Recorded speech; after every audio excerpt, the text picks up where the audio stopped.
How to match cut on your voice audio on CapCut app. Hello guys, so all what you have to do is simple. Go to CapCut. This is the home page. Now upload a new project or choose from your drafts. Like me, I already have this draft. Now click on your audio, click on it 2 times and swipe right until you find match cut right here.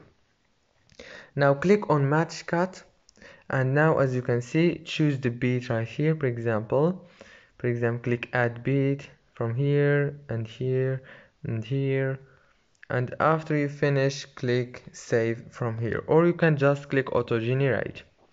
You have many options here, and after you click save, now it's done. If this video was helpful, please don't forget to like and subscribe, and thank you for watching this video until the end. See you later.